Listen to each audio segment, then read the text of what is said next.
নাই নাই বিয়ৈ, এই আপুনি কি কৈছে? আপুনি আপোনাৰ একমাত্ৰ ছোৱালীজনী মোৰ হাতত গতালে। তাৰ বাহিৰে মোক আৰু একো নালাগে। এই যৌতুকবোৰ নিদিলেও হ'ব। আটাইতকৈ ডাঙৰ যৌতুক আপোনাৰ ছোৱালীজনীয়ে মোক গতালে। এতিয়া আৰু এইবোৰ দিলে মানে মোৰ মনটোহে বেয়া লাগিব। নাই নাই গতিকে বিয়ৈ, এইবোৰৰ কোনো আপুনি প্ৰয়োজন তেনেকৈ নাই। কিয় কৈছে? এইখিনি মই আপোনাক বুলি নহয়, মই মোৰ নিজৰ ছোৱালীকহে দিয়া হ'ব, সেইকাৰণে মই দিব বিচাৰিছিলো। আৰু এয়া যৌতুক বুলি নহয়, এয়া মোৰ দায়িত্ব মোৰ ছোৱালীৰ প্ৰতি থকা। সেইটো কাৰণেহে মই দিম বুলি কৈছো। নাই বিয়ৈ, আপুনি চিন্তা নকৰিব। আপোনাৰ ছোৱালীক মই থকালৈকে অন্ততঃ কেতিয়াও দুখত থাকিবলৈ নিদিওঁ। তাইক কোনো কষ্ট পাবলৈ নিদিওঁ। আৰু আপোনাৰ মোৰ মাজততো বহুত বেছিয়ে পাৰ্থক্য। আপোনাৰ ইমান টকা পইচা সা সম্পত্তি আছে, কিন্তু মোৰ ওচৰত খেতিৰ বাহিৰে বেলেগ একোৱেই নাই। তথাপিও আপোনাৰ ছোৱালীজনী কষ্ট ঠিক পাবলৈ আছে ঠিক নিদিওঁ। আছে বিয়ৈ, গতিকে চিন্তা মই নকৰিব। একো চিন্তা কৰা নাই। আপুনি তাইক ভালকে ৰাখিব সেয়া মই জানো। তথাপিও তাইৰ সুবিধাৰ কাৰণে বস্তুকেইটা দিম বুলি কৈছিলো। এতিয়া আপুনি যদি ইমানকৈ কৈছে তেতিয়াহ'লে হ'ব দিয়ক, মই বাৰু একো নিদিওঁ। মোৰ মনটো বেয়াই লাগিছে। আজি আমাৰ বিয়া হৈ যোৱা এসপ্তাহ হৈছেহে। তুমি এতিয়া বাহিৰলৈ গুচি যাবা 2 বছৰৰ কাৰণে। তাকো 2 বছৰ দিন আমি আঁতৰত থাকিব লাগিব। সঁচাকৈ কিয় বাৰু যাব লাগে? মই বুজি পাওঁ বাৰু তুমি তোমাৰ সপোন পূৰা কৰিবলৈ যাব বিচাৰিছা। তথাপিও কিয় জানো তোমাক যাবলৈ দিবলৈ মনেই যোৱা নাই। তুমি গুচি গ'লে মই একেবাৰে অকলশৰীয়া হৈ যাম। আৰে এনেকৈ কেনেকে অকলে হৈ যাবা তুমি? কিয়, মোৰ মা ভণ্টি দেউতা তেওঁলোক নাই নেকি? তেওঁলোকেও তোমাক বহুত মৰম কৰে। গতিকে চিন্তা নকৰিবা, 2 বছৰৰহে কথা। হয়তো মই এবছৰতো ঘূৰি আহিব পাৰোঁ। গতিকে তুমি এবছৰ দিন কোনোমতে থাকিবা আৰু। উপায়তো নাই। আৰু এইবোৰ সকলো মই তোমাৰ কাৰণেই কৰিব লৈছোঁ। তোমাক মই একো বস্তুৰে অভাৱ হ'বলৈ দিব বিচৰা নাই। তোমাক সুখত ৰাখিব বিচাৰিছোঁ, সেইকাৰণে মই যাব লৈছোঁ। মই জানো। ঠিক আছে বাৰু, তুমি যোৱা। কাইলৈ যাবা ন তুমি? হ'ব দিয়া, ভালকৈ যাবা আৰু ভালকৈ কাম কৰিবা। তুমি মোৰ কথা চিন্তা নকৰিবা বাৰু। মই জানো তোমাৰ মা ভণ্টি দেউতা সকলোৱে মোক খুব মৰম কৰে। গতিকে তেওঁলোক থাকিলে মোৰ অকলশৰীয়া অনুভৱ নহ'ব। তথাপিও তোমাক মই বহুত মিছ কৰিম। ময়ো তোমাক বহুত মিছ কৰিম।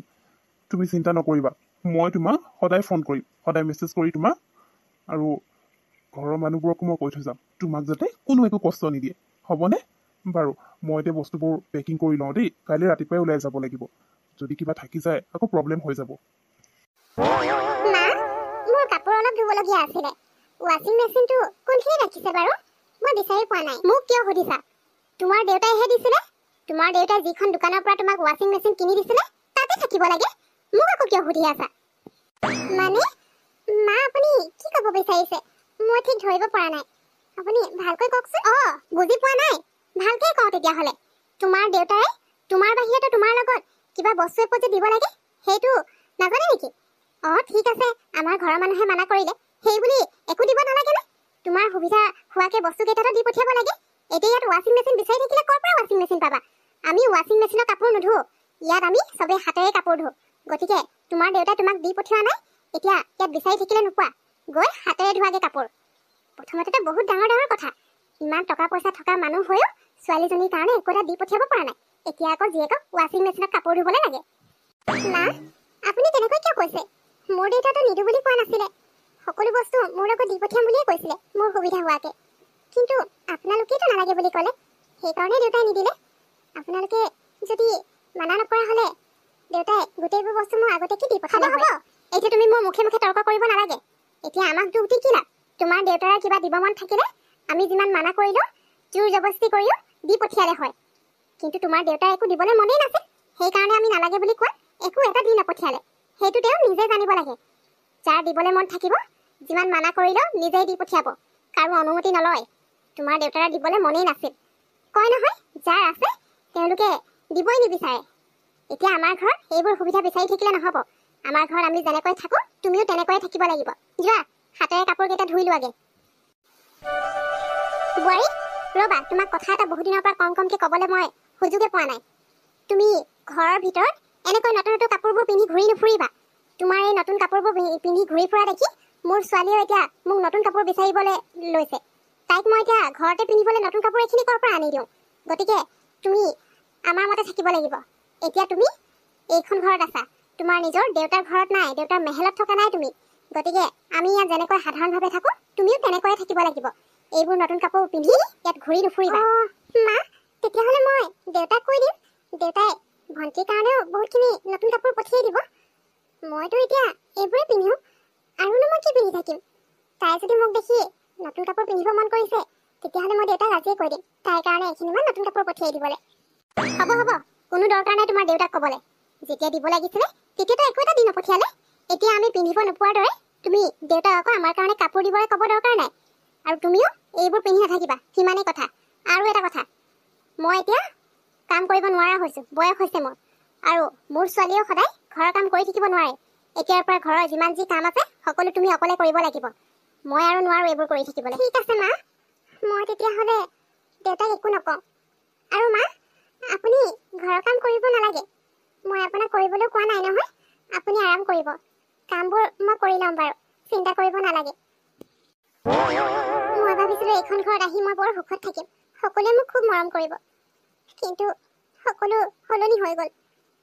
গৌৰৱটো বাহিৰত গুচি গ'ল, কেতিয়া আহিব ঠিক নাই। ভাবিছিলোঁ গৌৰৱ নাথাকিলেও মা ভণ্টিহঁতে মোক মৰম কৰিব, কিন্তু মা আৰু ভণ্টিয়েতো মোক একেবাৰে দেখিবই নোৱাৰে, কাৰণ দেউতাই মোৰ লগত একো দি নপঠিয়ালে।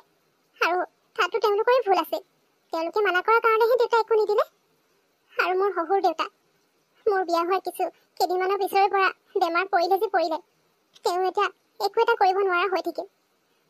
কি কৰোঁ মই একোৱে ভাবি নাপাওঁ কেতিয়াবা। এতিয়া মাথো গৌৰৱ অহালেহে বাট চাম, আৰু গৌৰৱ আহিলেহে যদি সকলো ঠিক হয়। আইজনী, তোমাৰ বৰ কষ্ট হৈছে ন? তোমাৰ দেউতাক মই কথা দিছিলোঁ, তুমি এইখন ঘৰত কেতিয়াও কষ্ট নোপোৱা, তোমাক কেতিয়াও কষ্ট পাবলৈ নিদিওঁ। কিন্তু তোমাৰ বিয়াৰ কেইদিনমানৰ পিছতে চোৱাচোন, মই একেবাৰে বিচনাত পৰিলোঁ। কেতিয়া চকুকেইটা মুদি দিওঁ ঠিক নাই আৰু। মোক ক্ষমা কৰি দিবা আইজনী, তুমি এইখন ঘৰত বৰ কষ্ট পাইছা, তথাপিও মই একো কৰিব পৰা নাই এতিয়া। আপুনি সোনকালে ঠিক হৈ যাব, আপোনাৰ একো নহয়। মইতো দেউতাক কওঁ বুলি কৈছিলোঁ, আপুনি মানা কৰিলে। দেউতাক কৈ ভাল হস্পিটেলত আপোনাৰ ট্ৰিটমেণ্ট কৰালো হয়, কিন্তু আপুনি তাকো নিদিলে। আপুনি চিন্তা নকৰিব দেউতা, সোনকালে ঠিক হৈ যাব আপুনি। দেউতা, দেউতা আপুনি কিয় আমাক এৰি থৈ গ'ল? দেউতা উঠক, উঠক দেউতা। এই কি হৈ গ'ল আপোনাৰ? ঐ কুলক্ষণী, তই এওঁ কি কৰিলি, যিটো কাৰণে এওঁ আমাৰ মাজৰ পৰা আঁতৰি গ'ল? কি কৰিলি তই? সোনকালে ক। সেইবোৰ চব তোৰ কাৰণে হৈছে, তোৰ কাৰণে আজি এখে আমাৰ মাজত নাই। তই কি কৰিলি নাজানো, আৰু তই আমাৰ ঘৰখনৰ কুলক্ষণী হয়। তই যেতিয়াৰ পৰা আহিলি তেতিয়াৰে পৰা আমাৰ ঘৰৰ সুখ শান্তি নোহোৱা হ'ল। তই সঁচাকেই কুলক্ষণী হয়। মোৰ দাদাৰ জীৱনলৈ আহি তই দাদাৰ জীৱনটো ধ্বংস কৰিবি। তই আৰু এখন ঘৰত থাকিব নালাগে। দাদা সোনকালে ঘৰলৈ আহক, তাক আজিয়ে ফোন কৰি ঘৰলৈ আহিবলৈ ক'ম। সি আহিলে সকলো ঠিক হ'ব, আৰু তোক এইখন ঘৰৰ পৰা গতিয়ে বাহিৰ কৰি দিম। আপোনালোকে কিয় মোৰ কথা বিশ্বাস নকৰে? মই দেউতাৰ লগত এনেকুৱা কিয় কৰিম বাৰু? দেউতা বহুত দিনৰ পৰা বেমাৰ পৰি আছে। এতিয়া দেউতা কিবা এটা হ'ল বুলি আপোনালোকে মোক কিয় দোষ দিছে? মই একো কৰা নাই। এতিয়াতো ময়ো গৌৰৱ অহালে বাট চাম, গৌৰৱ আহিলে সকলো কথা ক'ম। মাতক তেওঁক, সোনকালে মাতি পঠিয়াওক ঘৰলৈ। গৌৰৱ, তুমি ইয়াত নাথাকোতে তোমাৰ মা ভণ্টিহঁতে মোক বহুত কষ্ট দিলে, গোটেই ঘৰৰ কাম অকলে কৰিবলৈ দিয়ে। আৰু দেউতাৰ এতিয়া এইবোৰ হোৱাৰ কাৰণে মোক জগৰীয়া কৰিছে। মই কিয় তেনেকুৱা কিবা কৰিম বাৰু? তুমি মোক বিশ্বাস কৰা, মই আৰু এইখন ঘৰত থাকিব নোৱাৰো গৌৰৱ। এতিয়া তুমি আৰু মই ইয়াৰ পৰা গুচি যাম। আমি অকলে ক'ৰবাত শান্তিৰে থাকিম। তোমাৰ মা আৰু ভণ্টিৰ লগত মই থাকিব নোৱাৰো, তেওঁলোকে মোক একেবাৰে দেখিব নোৱাৰে। তুমি আৰু কিমান মিছা কথা ক'বা? মা আৰু ভণ্টিয়ে আগতীয়াকে ফোন কৰি মোক সকলো কথা কৈছে তোমাৰ। তুমি মা ভণ্টিহঁতক মই নথকা অৱস্থাত ধনী ঘৰৰ পৰা আহিছা বুলি কিমান কি অশান্তি কৰিছিলা, সকলো গম পাওঁ মই। এতিয়া মোৰ আগত মিছা নামাতিবা। তুমি আৰু এইখন ঘৰত থাকিব নোপোৱা। তুমি ইয়াৰ পৰা আজিয়ে গুচি যোৱা। আজিৰ পৰা তোমাৰ আৰু মোৰ মাজত কোনো সম্পৰ্ক নাই। তোমাক বিয়া কৰি মই বহুত ডাঙৰ ভুল কৰিলো, কিন্তু তুমি এতিয়া মোৰ দেউতাৰ লগত যি কৰিলা সেইটো কাৰণে তোমাক মই কেতিয়াও ক্ষমা নকৰো। গতিকে তুমি ভালে ভালে এইখন ঘৰৰ পৰা ওলাই যোৱা, ইয়ালৈ আৰু কেতিয়াও ঘূৰি নাহিবা। তুমিও মা ভণ্টিহঁতৰ নিচিনা মোক সন্দেহ কৰিছা? মই কেতিয়াও ভবা নাছিলো তুমি মোৰ লগত এনেকুৱা ব্যৱহাৰ কৰিবা। আচলতে মই আগতেই গম পাব লাগিছে যে এইখন ঘৰত মোৰ আপোন বুলি ক'বলৈ কোনো নাই। এইখন ঘৰত মই দুখ কষ্ট বাঢ়ি একোৱেই নাপালো। হ'ব দিয়া গৌৰৱ, আজিৰ পৰা আমাৰ মাজত একো সম্পৰ্ক নাই বুলি কৈছেতো, মোৰ লগত তুমি সম্পৰ্ক ৰাখিব বিচৰা নাই। ঠিক আছে, ময়ো এইখন ঘৰত থাকিব নিবিচাৰো। মই এতিয়া ঘৰলৈ গুচি যাম আৰু কেতিয়াও ইয়ালৈ ঘূৰি নাহো। মই মনত ৰাখিম যে এইখন ঘৰত মোৰ কোনো নাছিল আপন বুলি ক'বলৈ। আৰু কেতিয়াও নাহো ইয়ালৈ মই। আহিছো দিয়া, তোমালোকে শান্তিৰে থাকিবা মই যোৱাৰ পিছত। তুমি ইয়ালৈ কিয় আহিছা? বৃষ্টি, বৃষ্টি মোক ক্ষমা কৰি দিবা। মা আৰু ভণ্টিৰ সকলো কথা মই গম পালো। মই তোমাক বিশ্বাস নকৰিলো, তোমাৰ লগত সকলো সম্পৰ্ক শেষ কৰি দিলো। মই সঁচা কথা আজিহে গম পালো। দেউতাই ডায়েৰীত লিখি থোৱা সকলো কথা মই পঢ়িলো। তাৰপিছত গম পালো সেইখন ঘৰত মা আৰু ভণ্টিয়ে তোমাক কিমান অশান্তি কৰিলে। মোক ক্ষমা কৰি দিয়া।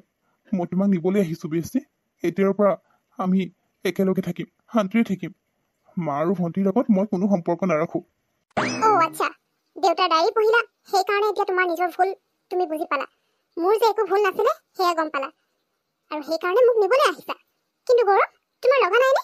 এতিয়া বহুত দেৰি হৈ গ'ল। মই অচিনাকি মানুহৰ ঘৰত গৈ থাকিব নোৱাৰো, আৰু অচিনাকি মানুহৰ লগত সম্পৰ্ক কৰিব নোৱাৰো। কিয়?